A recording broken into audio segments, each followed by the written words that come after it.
আর সাহাবায়ে কিরামদের সামনে তেলাওয়াত করে শুনিয়ে দিলেন।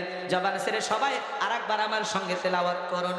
ইন্না আ'তাইনাকাল কাউসার ফাসাল্লি লিরাব্বিকা ওয়ানহার ইন্না শানিয়াকা হুয়াল আবতার। আল্লাহু আকবার। আমার আল্লাহ রাব্বুল আলামিন ডেকে বলেন, ইন্না আ'তাইনাকাল কাউসার, অবশ্যই আমি আল্লাহ পাক আপনাকে হাউজে কাউসার দান করেছি। এই পৃথিবীর অন্য কোন নবী রাসূলকে আল্লাহ রাব্বুল আলামিন হাউজে কাউসার দান করেন নাই। আপনার আমার নবীকে আল্লাহ রাব্বুল আলামিন হাউজে কাউসার দান করেছেন। সুবহানাল্লাহ কোন।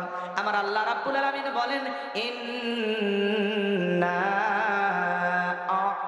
আ'তাইনাকাল কাউসার, নিশ্চয় আমি আল্লাহ পাক আপনাকে হাউজে কাউসার দান করেছি। এই হাউজে কাউসারের পানি দুধের মতো সাদা, মধুর চাইতে মিষ্টি, পানির মতো ক্লিয়ার। ওই কঠিন কিয়ামতের ময়দানে যেদিন বিচার দিবস কায়েম হয়ে যাবে, বিচার দিবসের একদিন হবে 50,000 বছরের সমান।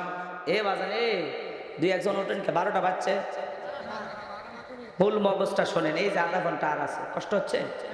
পুরোটা শুনলে মজা পাবেন, তাছাড়া মজা বুঝবেন না। একটু একটু ধৈর্য দিয়ে বসেন। আসছেনি তো আর 30 মিনিট থাকা যাবে না।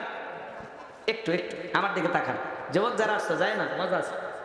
একটু পরে বলতেছি, আমার দিকে একটু তাকান। যদি একটু দরদ দিয়ে কথাগুলো না শুনেন মজা লাগবে না। একটু কিয়ামতের ময়দানে বিচার দিবসের একদিন হবে 50,000 বছরের সমান। যেদিন সূর্য সহাত মাথার উপরে চলে আসবে, মানুষের মাথার মগজগুলো টকবক করে গলতে থাকবে।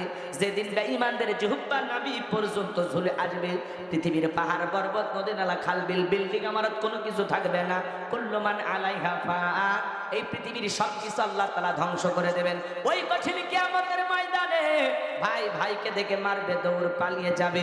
আমার আল্লাহ বলেন, ইয়াউমা ইয়াফিরুল মারউ মিন আখি ওয়া উম্মিহি ওয়া আবি ওয়া সাহিবাতিহি ওয়া বানি। সেদিন ভাই ভাইকে দেখে পালিয়ে যাবে, মাতা পিতা সন্তানকে দেখে পালিয়ে যাবে, স্ত্রী স্বামীকে দেখে পালিয়ে যাবে। ওই কঠিন কিয়ামতের ময়দানে আল্লাহর আরশের ছায়া ছাড়া আর কোনো ছায়া থাকবে না। ওই ছায়ার ভিতরে আল্লাহ রাব্বুল আলামিন 7 শ্রেণীর মানুষকে ছায়া দান করবেন। ওই কঠিন কিয়ামতের ময়দানে আল্লাহর আরশের ছায়া ছাড়া আর কোনো ছায়া থাকবে না। সেখান থেকে আল্লাহর বান্দারা কিয়ামতের ফাইনাল খেলা উপভোগ করবেন। ওই 7 শ্রেণীর মানুষ আর মানুষেরা দলে দলে পানি পানি বলে চিৎকার মারবেন আর বিশ্ব নবীর দিকে রওনা করবেন। কিছু মানুষের চোখের সামনে আল্লাহ তাআলা পর্দার আবরণ তৈরি করে দিবেন। নবী তখন ডেকে বলবেন, আল্লাহ, সংখ্যায় আমি আমার অনেক উম্মতকে দেখতে পাইলাম, কেন জানি সংখ্যাটা কমে গেল, বুঝতে পারলাম না। আমার আল্লাহ তখন ডেকে বলে, বন্ধু, পাইকারি দরে আপনি সবাইকে আজকে হাউজে কাউসারের পানি পান করাইতে পারবেন না। দুনিয়ার জীবনে 2টি অপরাধ করেছিল যারা, আপনার হাতে আজকে কিয়ামতের ময়দানে পানি পাবে না তারা। কয়টি অপরাধ? জোরে বলা লাগবে, কষ্ট হচ্ছে রাখি আপনাদের। এই 2টি অপরাধ কি কি, কোন কারণে হাউজে কাউসারের পানি তারা পাবে না, জানার দরকার আছে না নাই? একটু অপেক্ষা করেন বাজান গো আমার। নবী হাউজে কাউসারের পেয়ালা নিয়ে দাঁড়িয়ে আছেন, এদিকে তাকান, এদিকে তাকান। হযরত আবু বকর পেয়ালাগুলো ভরায় দিবেন, মাঝখানে দাঁড়িয়ে থাকবেন হযরত ওমর। হযরত ওমর নবীজির হাতে দিবেন, আর নবীজি তার আদরের উম্মতদেরকে কিয়ামতের ময়দানে খুঁজে খুঁজে হাউজে কাউসারের পানি পান করায় দিবেন। এক পেয়ালা হাউজে কাউসারের পানি তকদিরে নসিবে ভাগ্যে যদি জুটে যায়, বাজান গো আমার, নবীর হাতে 1 পেয়ালা হাউজে কাউসারের পানি পান করলে জান্নাতে ঢোকা পর্যন্ত আপনারা তৃষ্ণা লাগবে না, তৃষ্ণা মিটে যাবে। বলুন সুবহানাল্লাহ।